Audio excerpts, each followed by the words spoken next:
Welcome to this edition of the Million Dollar Mastermind podcast. This is where we pick the brains of high achievers from all walks of life and get their hard-earned, real-world insights on winning. I'm your host, Larry Weidel. We're talking with Orrin Klopper. Hello, Orrin. Hi, Larry. It's exciting to see what you've been able to do with your business, your career. And where are you speaking from today? New Orleans. New Orleans. Yes. And yes. Outside, in the suburbs or downtown, or where in New Orleans? About a 10-minute drive from the French Quarter. And how did you wind up?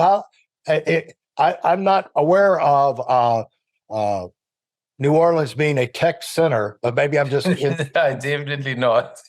Maybe I'm just in the dark. No, we have our management retreat, which starts, it's our strategic planning offsite. So that starts tomorrow. And I came in early with my daughter and some family to kind of make the most of the trip out here. Yeah. Okay, great. And so where is your headquarters for your company? New York. New York. Yeah. Okay. Well, let's dive in. We have in your bio some interesting lines. You went from being expelled in school to over running an operation with over $40 million in revenue. That's what we have here. I don't know if that's accurate or not. I find that's accurate. And so, you've made your mark as a entrepreneur, and right now you're co-founder of and the CEO of Netsurit, and it's a managed IT company, iCloud security service provider, and since 1995. And you've got right now 5 office headquarters and like 350 or 300, more than 350 people working with you, if that's correct. So yes, that's correct, Larry. Sounds like, your average day might be fairly busy. So, No, it is. But what we have done actually since 2007 is being balanced is a very explicit part of our culture and our leadership. So definitely there are times where I don't feel balanced and I feel the busyness dominates, but we've been very explicit with our focus and this idea that you can both do truly great work and be balanced and a healthy, happy human at the same time. Yeah. And so let's talk about how what do you do? You're running a company that's basically the back service, for companies, all the data servers and all of that stuff. How did you get the idea for this? When you co-founded this back, it was a great idea because you've been doing it ever since. It's just continued. Yes. No, so the idea, so I was invited by one of my friends in university to come and sell for him. He was selling computers and engineering calculators to engineers and friends and family. And I was quite disillusioned with university because I felt that they'd want to know how I thought, and it was going to be a bit more intellectual. But my first year university just was like they just wanted me to regurgitate what was in the textbook. And then in my second year, I took information systems. That was 95, and then this friend of mine invited me to come and sell for them, and I loved it. So since 97, that's what I did full time. So we didn't have a clear view of what we were going to do. We just were selling computers, selling technology to actually doctors and so forth to start. And then as we progressed from 97, 98, and then, in 99, we saw a couple of things in the market. Number one, small and medium enterprises, entrepreneurial businesses were not being serviced in a way that enabled them to succeed. And there were various reasons for that. Number two, it was the lead up to Y2K, which was the year 2000, and they were being exploited. And a lot of the technology, Larry, that had been developed and been taken to market at that time was geared for larger enterprises. So there was this opportunity for this very powerful part of any economy, being that entrepreneurial SMB market, to be serviced in a professional, predictable, trustworthy, and reliable way. And in essence, we decided on that focus in 1999. And now in 2023, that is exactly what we still do to this day. Obviously, lots has changed, lots evolved. We've had to reinvent ourselves many times. The market is totally different. But our purpose of supporting the dreams of the doers, the core of that is obviously first our people, but the client perspective on that is to enable our customers to achieve their goals and dreams through the technology and technology services we deliver to them. Okay, so let's get up to the point where, as you were growing up, where those kind of things could happen to you. Where did you grow up? In South Africa. And what's that like? I had a fascinating and amazing childhood. It's a special country, man. It's very rich. It has a lot of challenges, but obviously, where you grow up is there's always this deep emotional connection in your heart. When I was at school, I matriculated in 1992, so I was very left during school. I would always do speeches on Steve Biko and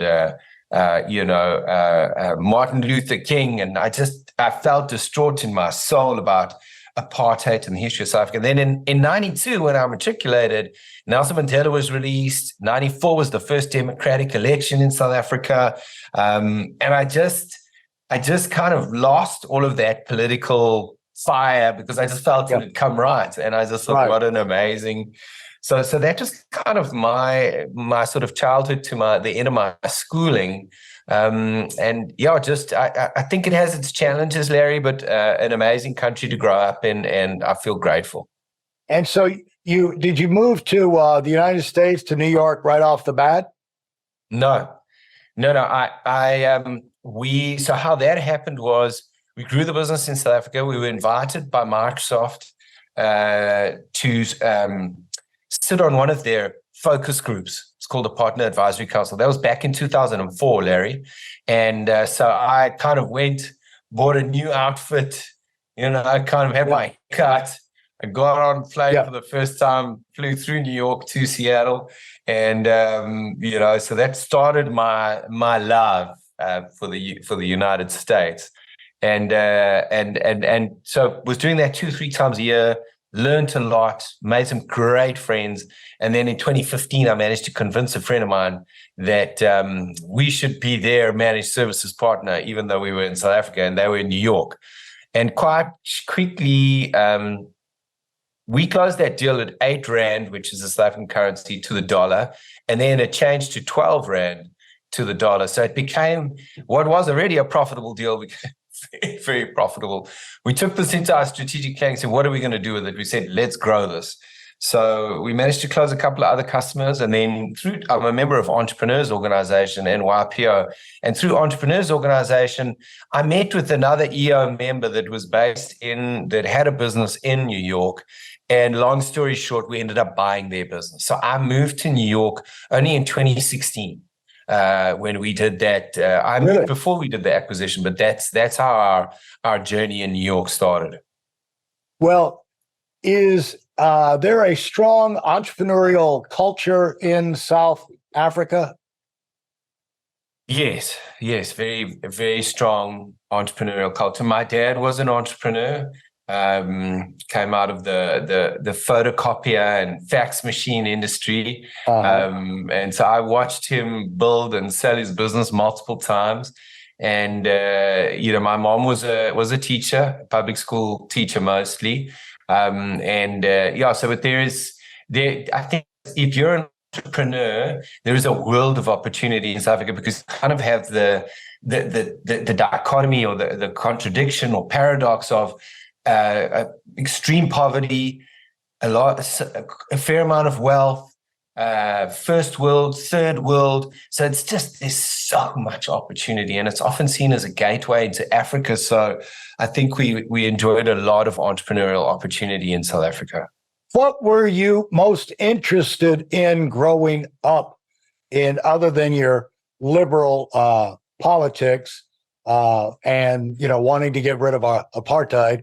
What was your driving interest, and what were you attracted to? Yeah, that's a great question. Look, my childhood had a lot of change. I went to 9 schools until I was. Why 9 schools? You get thrown out? I only got expelled from 3, so 3 out of 9. Oh, that's not bad. 6 out of 9's a pass, But yeah. my mom got remarried twice, and that resulted in us moving around. And financially, I was at a point at a private school, and then we couldn't afford that. And then I went to a public school. And then again, I went to another private school later on, and then we couldn't afford that. And then I went to a public school again. So there were a multitude of reasons. So I feel a lot of my childhood, I was, the first thing I realized was that I was leaving the school quite soon after I bought the school uniform. Well, not my mom bought the school uniform, and it still had some value, So yeah. I realized I could sell that school uniform and make some money. I wasn't a bad student. I suppose the one thing I realized growing up was that I wasn't really very good at anything. Okay, I was good at maths and probably the physics side of science, but I still had to work hard to get the results that I did. But I wasn't a great sportsman. I was an okay sportsman. And, so I kind of was never the most popular kid or the top sportsman or the top academics. I was always and I was never like the worst either. So, so that was kind of one thing I think of my childhood and growing up that I realized. What realized kind of in high school is that if I focus on something and I'm very disciplined and I work really hard, that I can achieve a certain level of success. So this has become, I suppose, one of my superpowers. That I wasn't really great at anything. So I realized pretty early on, it was a bit of a gift, because if I was going to achieve anything, I had to work really hard. For those of you who are sick and tired of fooling around and are dead serious about wanting to move up fast, I've got something especially for you. I've combined the best insights from over 40 years in business and making $70 million in income and compressed them into a free webinar. That's right, it's a free resource. If you want to find out exactly what the concepts are that I use in coaching $1 million earners, register now at WeidelOnWinning.com. You'll discover the 5-part framework used by so many to reach their financial, personal, and professional goals. You can find that link in this episode's show notes.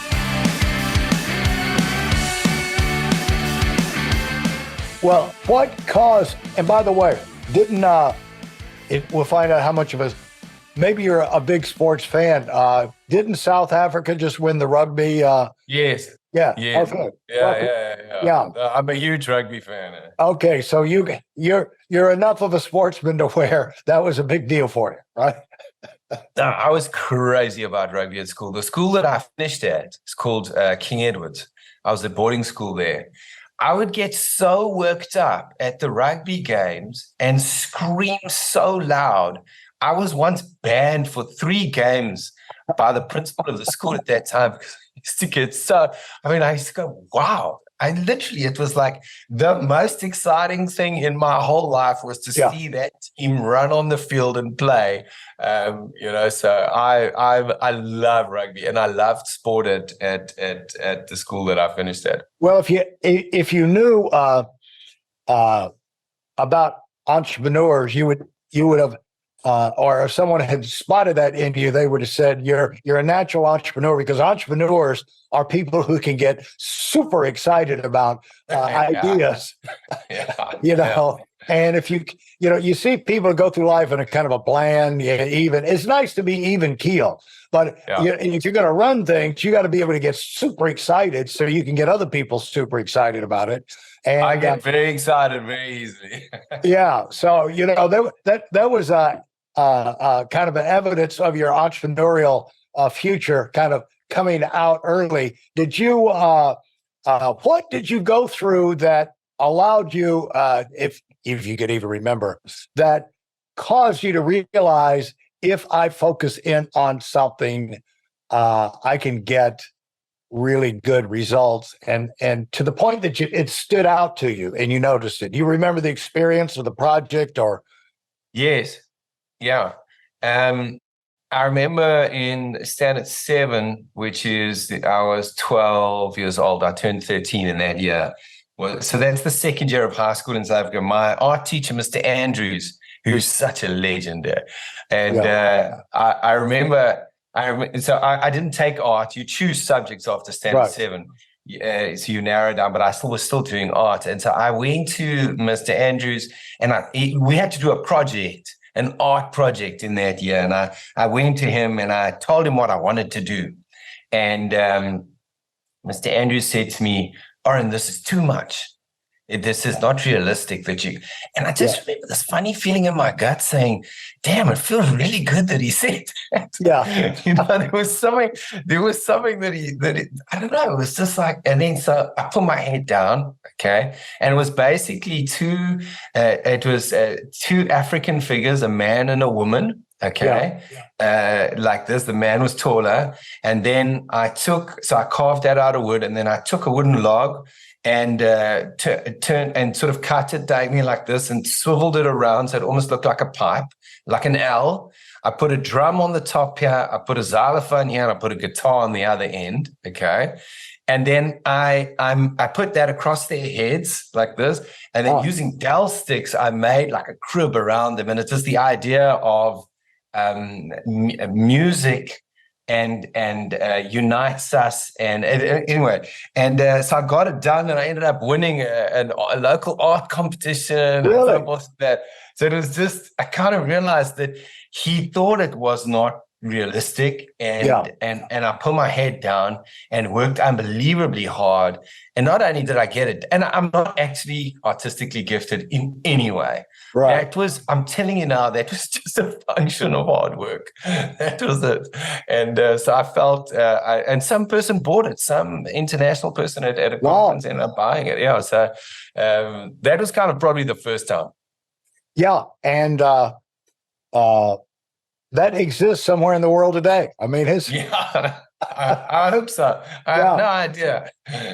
Well, the thing is that brings up a point that I was talking to my publisher today about possibly doing another book. And I was telling him that one of the things I realized 20 years into business, I've been in the financial service, marketing, business and opening offices, training most of my life. And I told him that 20 years in, I look back and I realized all of the, so much of my thinking and concepts and everything came from the formative years that I spent in design and art and even photography and, composition. There's all kind of lessons that are in there that are very useful and transferable to business, but it's never talked about. Yes. And it's interesting that that was such a key point for you early on. And so as you got out, what got you to the point that you're coming through your higher education and everything where your friends or whoever knew you said, "I've got to get Orrin on my team," and because you said they called and talked to you, right? Yes. Were you selling? Had you been selling through school and had experience like that? So for my university, I did quite a few things. to make money to pay for my studies. I sold seconded shoes. So basically like Nike and Saucony shoes that are a little defected. So I would go to buildings, construction sites. I would sell them at the restaurant. I also worked as a waiter. So I sold shoes. I worked at a flea market selling books and magazines for my brother. That was my brother's business. That was mad because that was Sunday morning. You had to get up at about 4 a.m. because you had to be at the market at 5. So that really had, in the years where you should be partying harder than ever, my Saturday nights were cut short. And then we also threw open parties. So we would hire out a house, and then we would have parties there and charge people to come in. We did lots of things, and I think he saw that I could sell, so he invited me to sell for them. And I've always loved sales. Absolutely love sales. I think it's really, really enjoyed it. So that's really how I ended up. And you were selling computers, right? Yes. Now, what kind of fundamentals did you pick up that have been useful for you going forward, just from that first experience of getting into the computer world and having explained it? You know, you have to be more or less a little bit of an expert. You're going to sell it because they're going to ask you questions.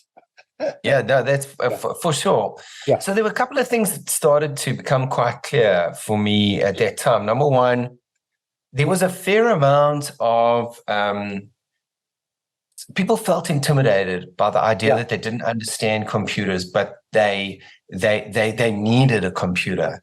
Right. So I quite early realized that I must really talk in a way that is clear and easy to understand, and not pompous or over the top with technology terms and so forth. So that was the one thing I definitely started to realize. And then the second thing was really that a lot of this misunderstanding or insecurity around technology, I needed to be consistent and I needed to be trustworthy, and I must do what I say I will do. And so that sort of seed was planted right in the beginning, that if I was going to close a sale, I need to follow up when I said I would. I need to make sure that the price that I've quoted is the correct price, and I don't go back afterwards and say, oh no, I forgot this and need to add that extra thing. So I think the one was to just be aware of the person I was selling to a fair amount of time that had no clue or understanding of technology. Right. And then secondly, just to be trustworthy and reliable and predictable, because that's the foundation of which the recurring relationship would be built. Thanks for listening to the Million Dollar Mastermind. If you felt there were any valuable takeaways from this episode, please take a minute and leave us a 5-star review. Your feedback is important and really helps us get the word out to a wider audience. Remember, we have a valuable webinar that is absolutely free. Register for it right now at weidelonwinning.com. Thanks for listening.